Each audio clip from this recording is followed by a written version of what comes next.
Hello guys, welcome to the Mechanical Point Engineers Point for AN and JN examination.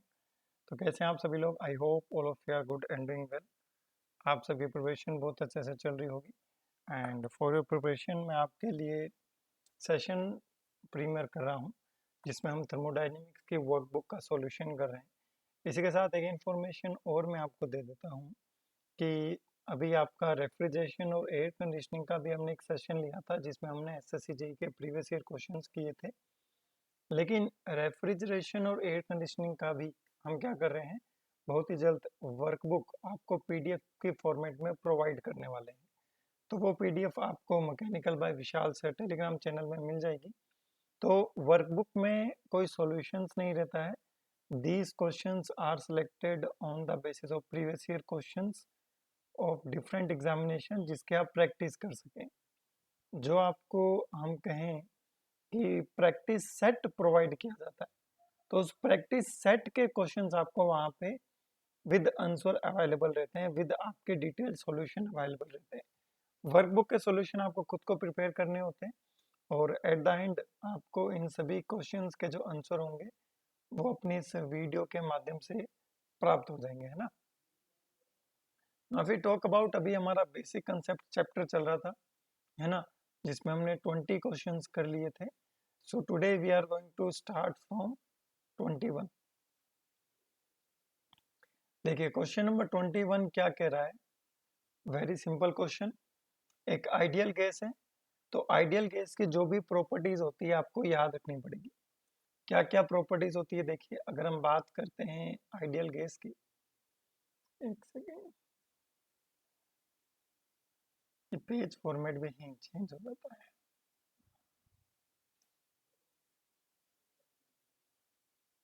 ठीक है, चलिए।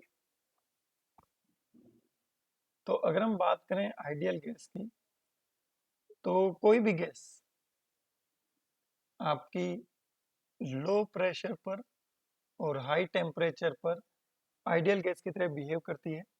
Ideal gas जो laws follow करती है वो क्या होते हैं, देखिए एक तो होता है P V equal to M R T, और एक होता है P V is equals to N R bar T. ठीक है, तो जो ये पी होता है pressure, absolute pressure, volume, mass, characteristic gas constant, T is the temperature. ठीक है, एक तो ये इक्वेशन होती है जिसे कैरेक्टरिस्टिक गैस इक्वेशन बोलते हैं। ये यूनिवर्सल गैस इक्वेशन होती है जिसमें एन होता है नंबर ऑफ मोल्स, आर बार होता है आपका यूनिवर्सल गैस कांस्टेंट। तो अगर आपको कैरेक्टरिस्टिक गैस कांस्टेंट निकालना है वो होता है आपका are bar divide by molecular weight. और मॉलिक्यूलर वेट क्या होता है, मॉलिक्यूलर वेट अगर हम देखें तो वो होता है आपका m डिवाइड बाय n, और इसका यूनिट होता है kg पर किलो मोल। r की जो वैल्यू होती है वो होती है 8.314 जूल पर मोल केल्विन, या फिर इसको हम लिख सकते हैं 8.314 किलो जूल पर किलो मोल केल्विन, या फिर हम इसको लिख सकते हैं 8314 जूल पर किलो मोल केल्विन। तो यूनिट्स का थोड़ा सा ध्यान रखिएगा, यूनिट्स चेंज होते ही वैल्यू इसकी चेंज हो जाती है। अब ये क्या कह रहा है, 27 degree Celsius, first of all absolute temperature में चेंज कर दो 300 केल्विन। इसका इसको गर्म करते हैं till its volume become 3 times at constant pressure. तो जो V2 होगा वो 3 टाइम्स ऑफ V1 होगा और प्रेशर होगा आपका कांस्टेंट। ठीक है, तो एक इक्वेशन बनती है P1 V1 is equals to MRT1, दूसरी इक्वेशन बन जाएगी P2 V2 equal to MRT2। दोनों को डिवाइड कर दो, V2 by V1 pressure constant है equal to T2 by T1। तो T2 will be equal to V2 by V1 multiply by T1। So T2 will be equal to V2 कितना है 3 times of V1 divide by V1 into T1 कितना है 300 kelvin. तो T2 हो जाएगा आपका 900 kelvin, और डिग्री सेल्सियस में कितना हो जाएगा 627 degree Celsius.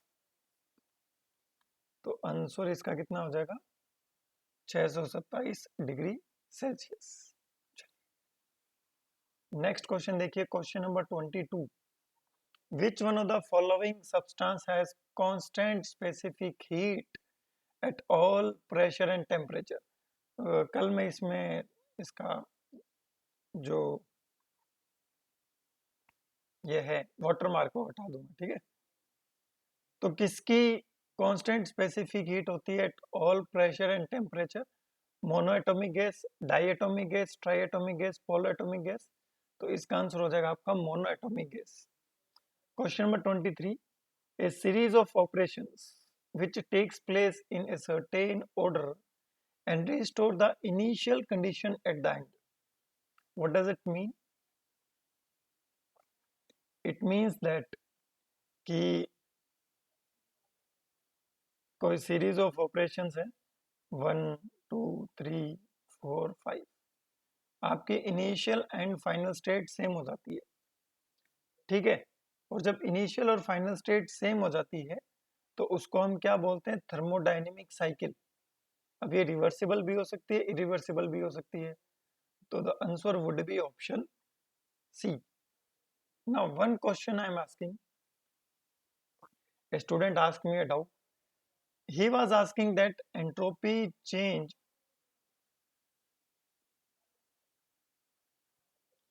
during irreversible cycle.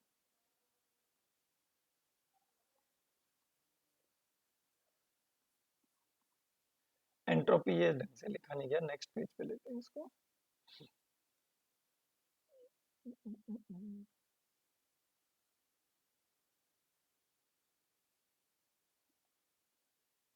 Question is change in entropy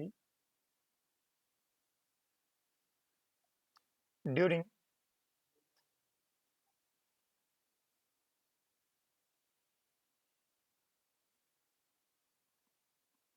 irreversible cycle.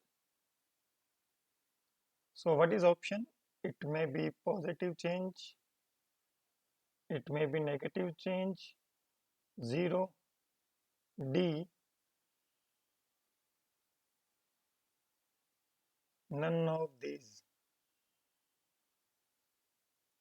हाँ, तो बताइए मुझे, change in entropy during irreversible cycle. Now see, word catch करना है आपको यहाँ पर। Word is irreversible but it is cycle not process. तो साइकिल बनाओ पहले,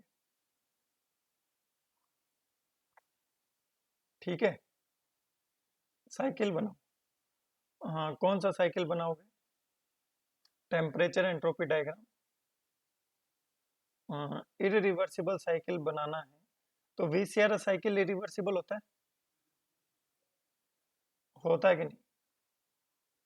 वीसीआर साइकिल इरिवर्सिबल होता है, तो वीसीआर साइकिल बना लो, क्योंकि उसमें थ्रोटलिंग प्रोसेस होता है, इसलिए वो इरिवर्सिबल होता है।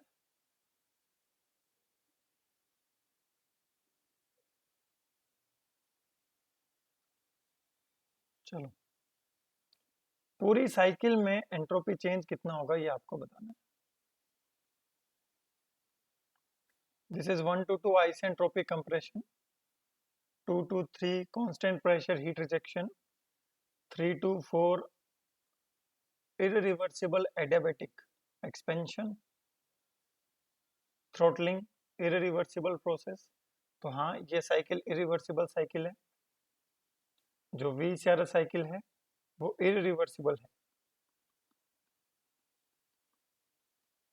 अब वीसीआर साइकिल इरिवर्सिबल क्यों है? क्योंकि इसमें थ्रोटलिंग प्रोसेस है। ये क्वेश्चन आया हुआ है, ठीक है, टाइम पास नहीं हो रहा है। थ्रोटलिंग प्रोसेस है और throttling process is irreversible process. Now consider a state, आपकी साइकिल कहां से शुरू हुई थी? 1 से। 1 पे एंट्रोपी ये थी। नाउ जब आपकी साइकिल पूरी कंप्लीट हो जाएगी,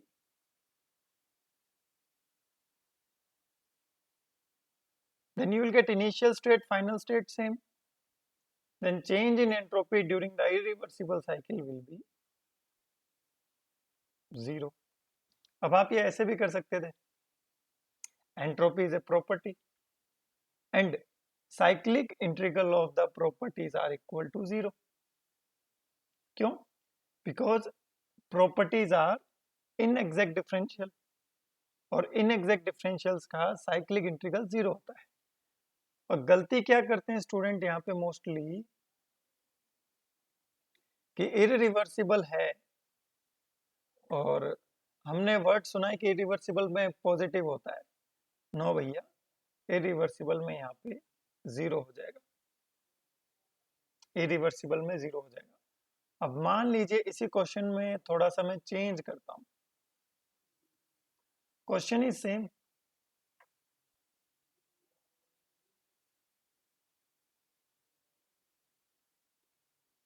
क्वेश्चन इज सेम. अगर मैं पूछूं इरिवर्सिबल प्रोसेस के लिए,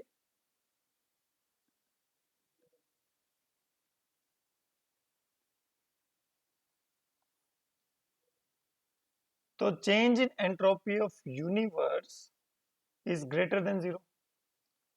क्वेश्चन इज सेम.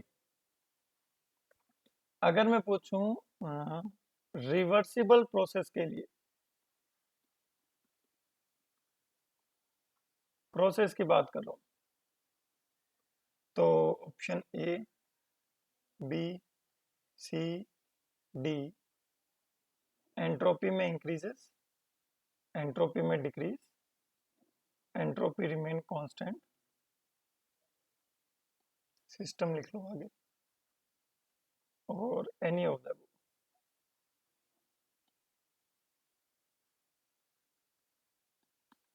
तो अगर रिवर्सिबल प्रोसेस के लिए पूछे और सिस्टम लिखा हुआ क्वेश्चन में, the change in entropy of A system during a reversible process, entropy में इंक्रीज, एंट्रोपी में डिक्रीज और एंट्रोपी विल रिमेन कांस्टेंट, ये कब पॉसिबल है? जब आप हीट एडिशन करते हो तो रिवर्सिबल प्रोसेस में एंट्रोपी इंक्रीज होता है. हीट रिजेक्शन करते हो तो रिवर्सिबल प्रोसेस में एंट्रोपी डिक्रीज होता है. अगर आपका सिस्टम एडियाबेटिक होता है,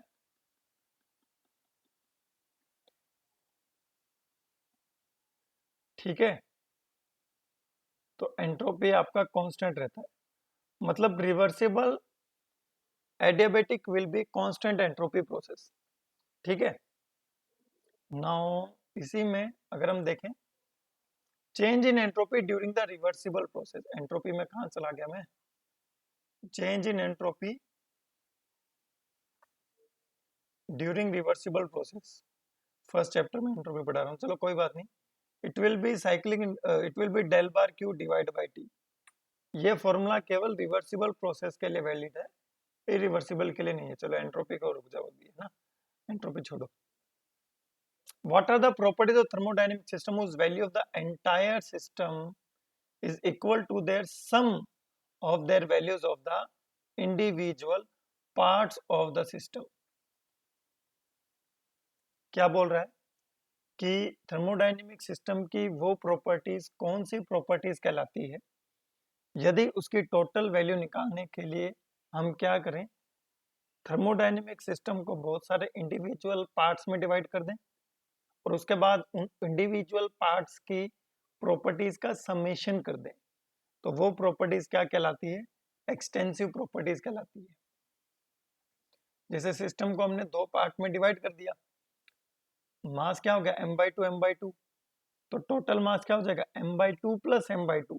मतलब मास एक एक्सटेंसिव प्रॉपर्टी है जिसका समेशन करोगे तो जिन जिन सिस्टम के लिए आप उसका समेशन कर रहे हो तो वो क्या हो जाएगी आपकी एक्सटेंसिव प्रॉपर्टी, टोटल मास आपको मिल जाएगा.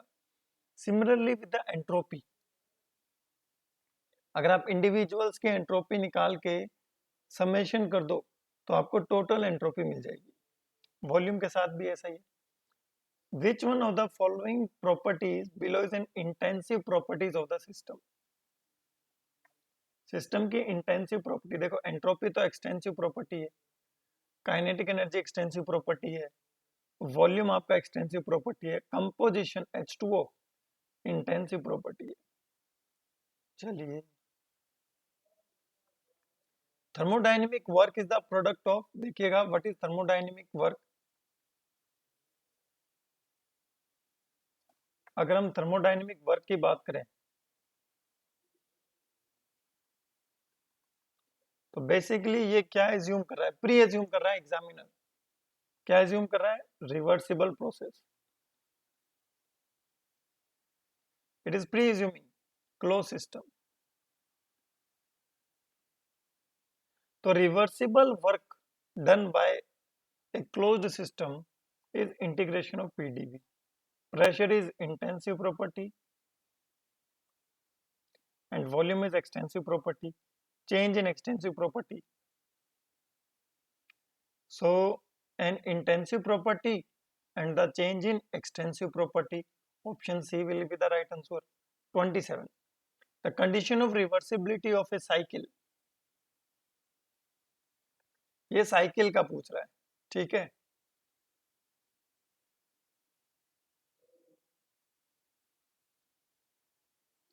Cycle. The pressure and temperature of the working substance must not differ appreciably from those that of the surrounding at any stage of the process. ज्यादा डिफरेंस नहीं होना चाहिए।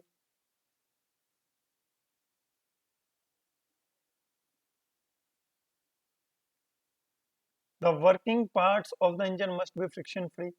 All the process should be extremely slow. तो answer क्या हो जाएगा आपका, option D. 120 volt का इलेक्ट्रिकल रेजिस्टेंस है, इतना करंट लेता है 10 मिनट के लिए। रिजिड वॉल्यूम, कांस्टेंट वॉल्यूम है, कांस्टेंट वॉल्यूम होगा तो पीडीवी वर्क जीरो हो जाएगा। लेकिन इलेक्ट्रिकल वर्क होगा, कितना वर्क डन होगा कैलकुलेट करो। 120 वोल्ट 10 एम्पियर के लिए 10 मिनट और 60 सेकंड के लिए किलो जूल में निकालना है, 1000 से डिवाइड कर दो। 3 1 2 3 12 6 72 720 किलो जूल। लेकिन ये देखो, ये 720,000 ये किलो जूल है, तो ये तो गलत हो गया। 720 किलो जूल, अगर यहाँ जूल लिखा होता ना तब हमारा ऊपर वाला आंसर सही हो जाता। चलिए, now see, air is compressed in a cylinder in that volume changes from 0.2 to 0.02. The initial pressure is 200 kilopascal. If the pressure is constant, the approximate work done would be, चलिए यही लेते हैं इसका आगे।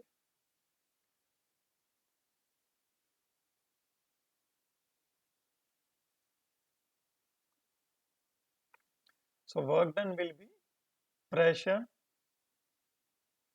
Final volume minus initial volume. Pressure कितना है आपका 200 kilo pascal, multiply final volume 0.02 minus 0.2, है ना।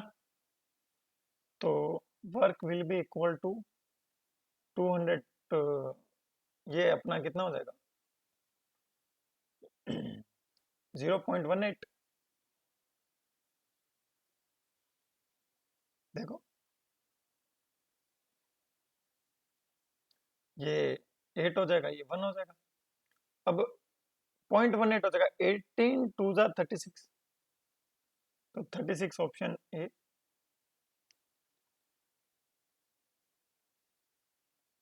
It will B negative. तो किलो पास्कल है, ये मीटर क्यूब में है, तो किलो जूल में आंसर आएगा। In reference to the thermodynamic equilibrium it is required to have mechanical equilibrium, chemical equilibrium, thermal equilibrium या फिर मैकेनिकल केमिकल थर्मल तीनों इक्विलिब्रियम। तो तीनों हो जाएगा thermal equilibrium.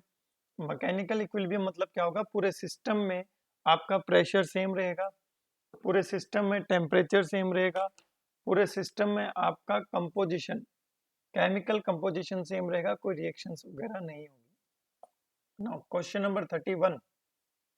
Today we will complete the first chapter.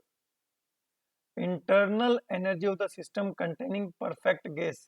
Perfect gas मतलब ideal gas ही होती है। internal energy is constant when temperature will remain constant, so it depends upon the temperature only. Now see, question number 32. Which of the following statement is correct for energy? Energy, या energy की बात हो रही है, heat और work की बात नहीं हो रही. कौन सी energy?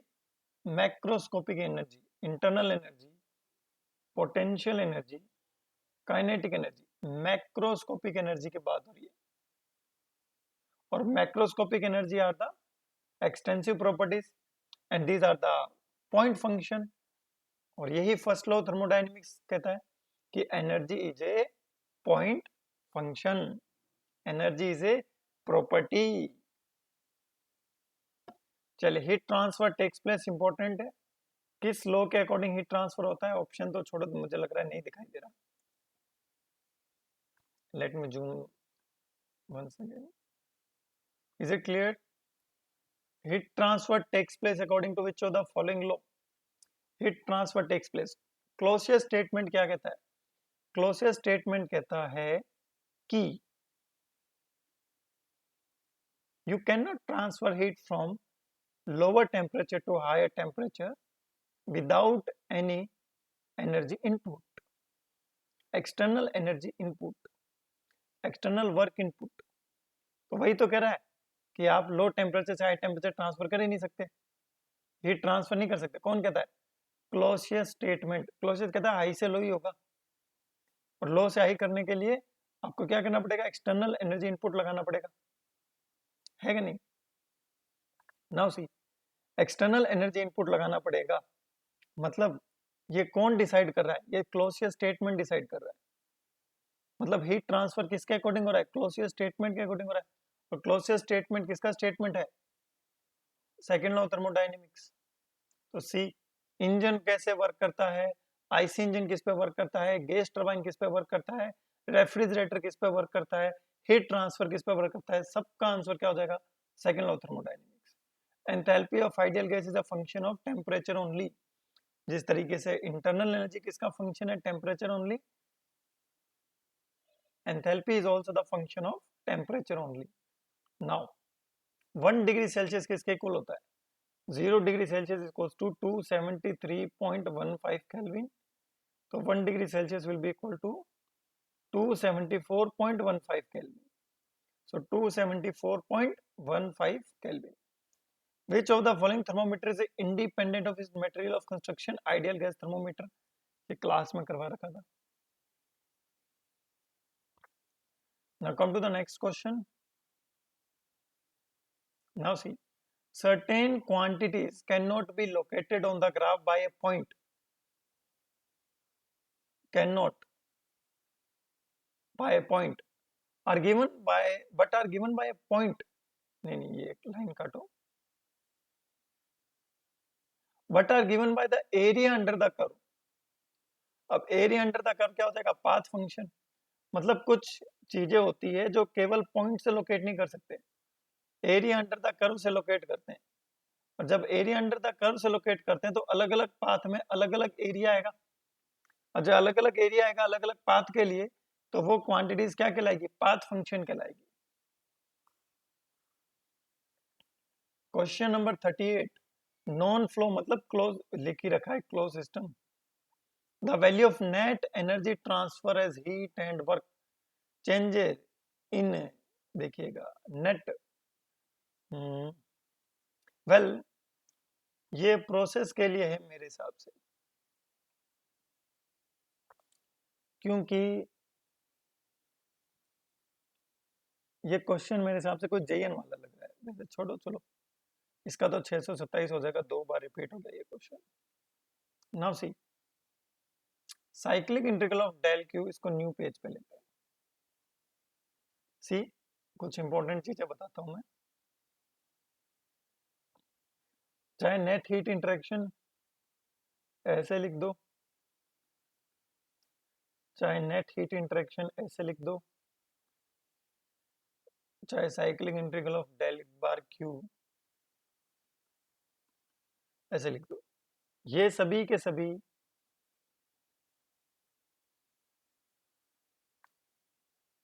Thermodynamic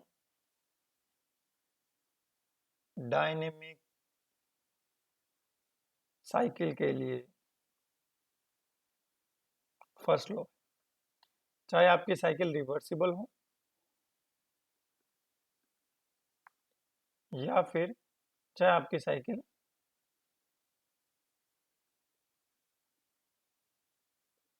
irreversible. Now process की बात करते हैं। Del bar Q is equals to D U plus del bar W. Q बराबर D U plus W, delta Q बराबर, मैं अलग अलग फॉर्मेट लिखा रहा हूँ, उन सबका मतलब एक ही है, प्लस डेल डब्ल्यू। ये सभी के सभी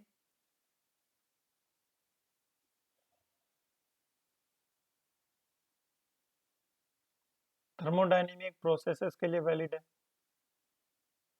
सिस्टम कैसा है? Close system. ये भी आप क्लोज सिस्टम लिख लीजिए यहाँ पे।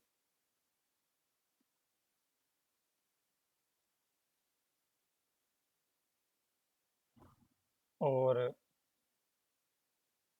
प्रोसेस क्या है? चाहे आपका रिवर्सिबल प्रोसेस हो या फिर आपका इरिवर्सिबल प्रोसेस हो, ठीक है। वैसे फर्स्ट लॉ में आना चाहिए था। नाउ अब ये कह रहा है कि यहां से देख लो,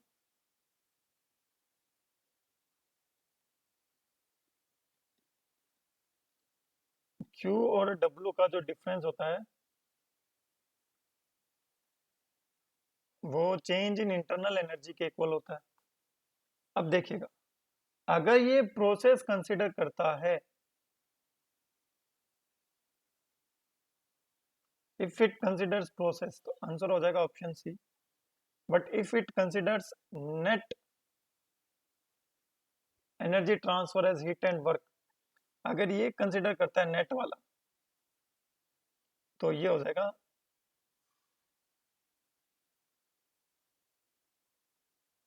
इज इट विजिबल, जीरो।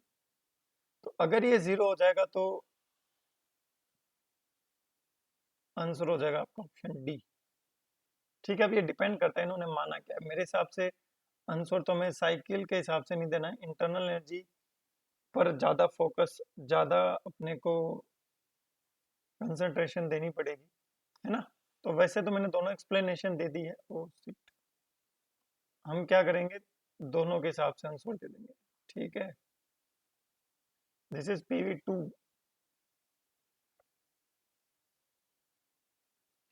ये वॉल्यूम दे रखा है, प्रेशर दे रखा है, expand from state 1 of 350 kilo pascal 0.049 meter cube to final pressure of 150 kilo pascal. Okay, work done delivered during this process would be, पहले तो अपने को जो जो डाटा दिया वो लिख लो।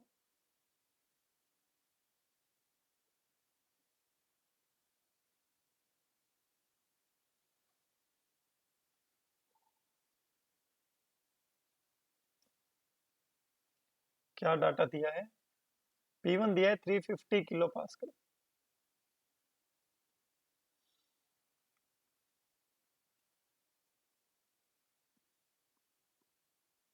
और P2 दिया है आपको 150 किलो पास्कल। V2 दिया है 0.049 V1। V2 हमें मालूम नहीं है, ये तो निकल जाएगा। PV के power 2 equal to constant, so V2 by V1 की power 2 equal to 350 divide by 150। हाँ, 150 बाई 350, V1 बाई V2 है ना, हाँ, तो 350 divide by 150, so V2 by V1 equal to 7/3 raised to the power 1/2. So V2 will be 7/3 raised to the power 1/2 into V1 0.049। So V2 कितना आएगा देखते हैं। चलो, I don't have the calculator. चलो सॉल्व करते हैं इसको।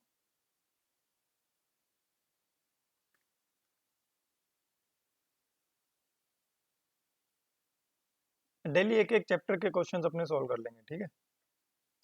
एक्चुअली बीच में क्या होता है कि मेरा गला थोड़ा खराब हो जाता है, इसलिए मेरे को रेस्ट करना पड़ता है।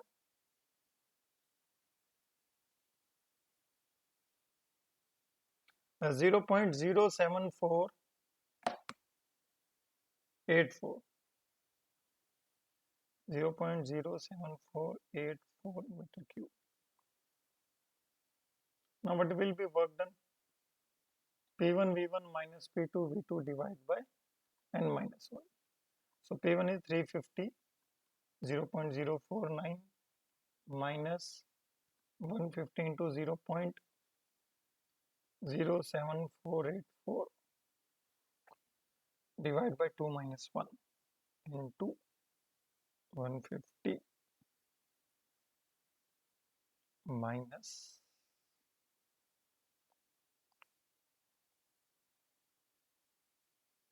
5.92.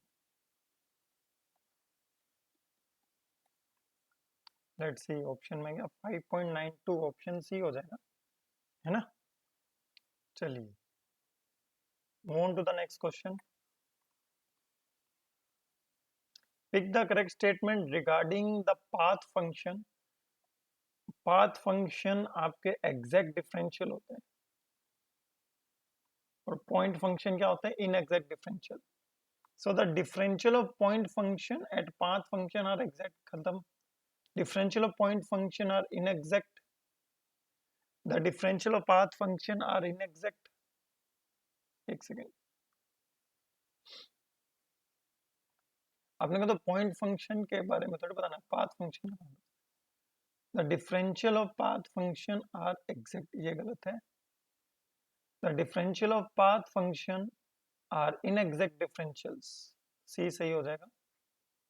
The point function are inexact differential, ये भी वैसे सही है, पर अपने को तो पाथ फंक्शन के रिगार्डिंग करेक्ट स्टेटमेंट चूज करना है, तो पाथ फंक्शन के रिगार्डिंग तो ऑप्शन सी है।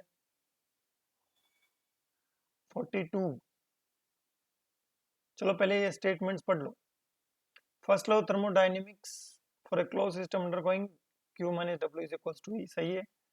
Two reversible adiabatic paths cannot intersect each other. Two fluids are mixed, entropy of universe will remain unchanged, गलत है। It is an irreversible process. Universe का entropy increase होगा, change in entropy of universe during irreversible process, cycle की बात नहीं कर रहा। तो तीसरा गलत हो गया, आ जाओ नीचे। ऑल स्टेटमेंट करेक्ट तो हो ही नहीं सकते, तीसरा गलत है, तीसरा गलत है। Then forcefully we have to choose option B 2 and 5। Efficiency और reversible heat engine is independent of nature of working substance, चौथा भी आपका सही है। यहाँ तो अपने को 2 और 5 मिल रहा है, ठीक है, तीसरे को छोड़ के सब सही है। Now a steel tank is placed in a hot environment, contains 5 kg of air at 4 atmospheric pressure 30 degrees Celsius. Portion of air is released till the pressure become 2 atmospheric. Later the temperature of the air in the tank is found to be 150 degrees Celsius. The quantity of the air allowed to escape, कितना air निकला,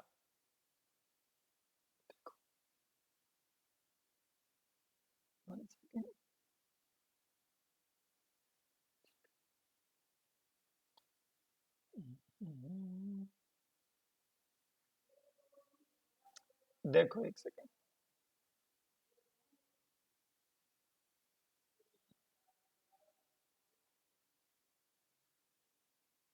चलिए देखो।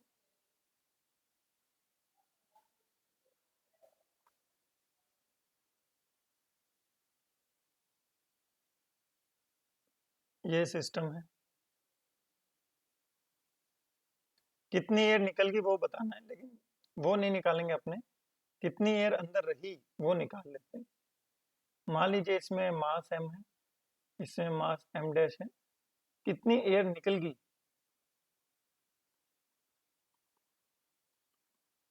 वो हो जाएगा m minus m dash.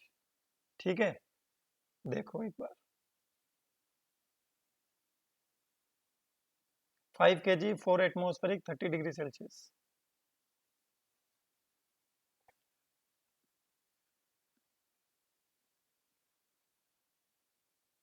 Volume तो v है, इसका भी वॉल्यूम v है, मास m डैश अपने को निकालना है।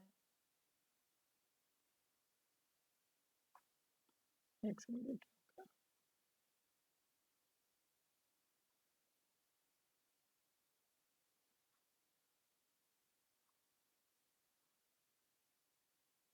150 डिग्री सेल्सियस। तो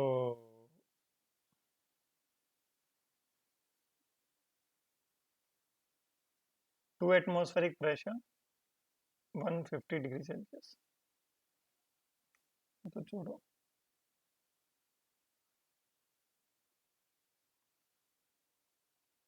एयर गर्म होगी।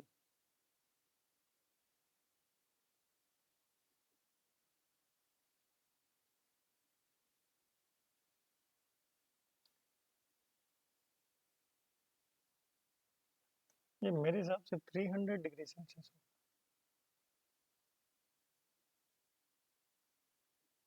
या फिर ये 15 डिग्री सेल्सियस होगा। कुछ गड़बड़ है इस क्वेश्चन में।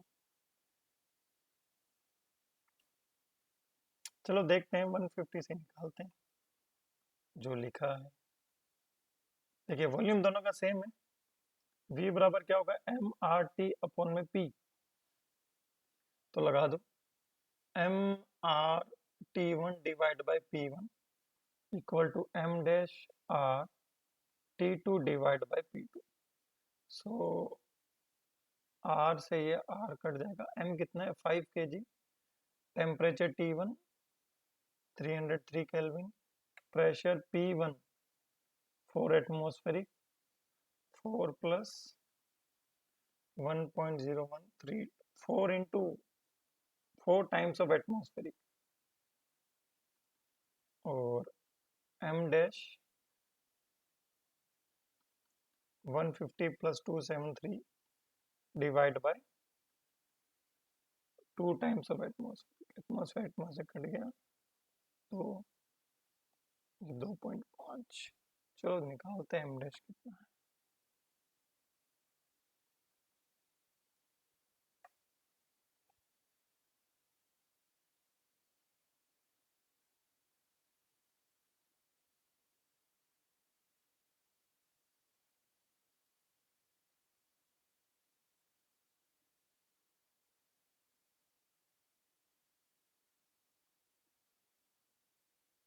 1.79 बचा, तो कितना लीव हुआ, 5 माइनस 1.79, 3.2 kg लीव, 3.209, सही है, option D.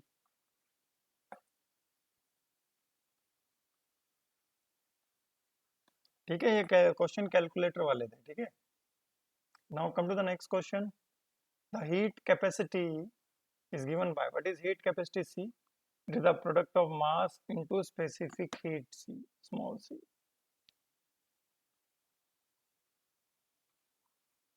Mass into specific heat. What is specific heat? Specific heat is the amount of heat required to raise the unit temperature of the unit mass.